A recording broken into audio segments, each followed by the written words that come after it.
جب بھی آپ اللہ سے ہدایت لیں گے قرآن کے ذریعے، آپ کو وہ پتہ چلے گا جو آپ کو پہلے پتہ نہیں تھا. علم الانسان ما لم یعلم، وہ سکھائے گا انسان کو جو پہلے وہ نہیں جانتا تھا. اللہ گواہ ہے میں یہ نہیں جانتا تھا.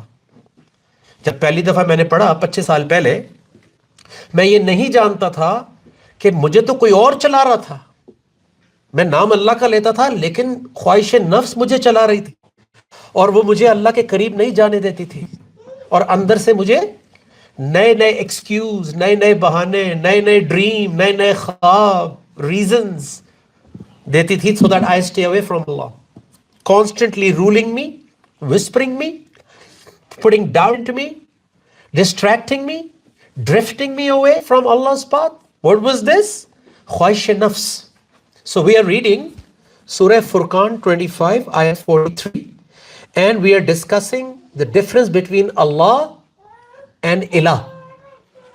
That this Ilah, Khwahish nafs and desire, it is common among all different faiths, all kinds of human beings. آپ کوئی بھی ہو، یہ الہ سب میں ڈومیننٹ ہوتا ہے، چاہے زبان سے ہم کہہ رہے ہو جیزس یا کرشنا یا اللہ، لیکن ایکچولی خواہش نفس جو ہے وہ آپ کو چلا رہی ہوتی ہے. سو اب دوبارہ پڑھتے ہیں اس کو ایک دفعہ اور عربی میں. ماشاءاللہ آپ کی عربی بھی اچھی ہے، پڑھیے.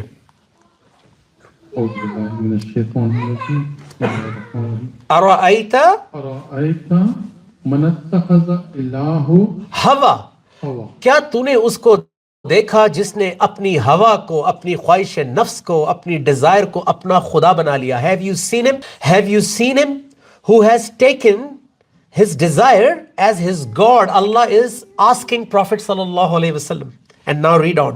what kind of desire can become as your معبود ہو؟ دنیا میں دیکھیں گے یا اپنی زندگی میں دیکھیں گے؟ دونوں میں دکھاتا ہوں. آپ نے مسلمان کو مسلمان سے لڑتے ہوئے دیکھا، مسلمان کو مسلمان پہ بم گراتے ہوئے دیکھا، ایک دوسرے سے دشمنی کرتے ہوئے دیکھا، تعصب میں دیکھا، نفرت میں دیکھا، فرقہ واریت میں دیکھا. کیا اللہ حکم دیتا ہے ایسا کرنے کو؟ تو یہ کون سا معبود ہے پھر؟ اس کے پیچھے کیا ہوتا ہے؟ جب ہم لڑتے ہیں تو پیچھے کیا ہوتا ہے؟ مائک میں بتائیے. different people their own belief مفادات ہوتے ہیں، مفادات. کوئی بلیف ولیف پہ بہت کم لڑائی ہوتی ہے، پیچھے یہ ہوتا ہے. زیادہ تر جنگ کس بات پہ ہوتی ہے؟ نوٹ پہ ہوتی ہے، ریسورسز پہ ہوتی ہے، لینڈ پہ ہوتی ہے، پاور پہ ہوتی ہے، کنٹرول پہ ہوتی ہے. تو اللہ تو کہتا ہے کہ بانٹو، اللہ تو کہہ رہا ہے مل کے رہو.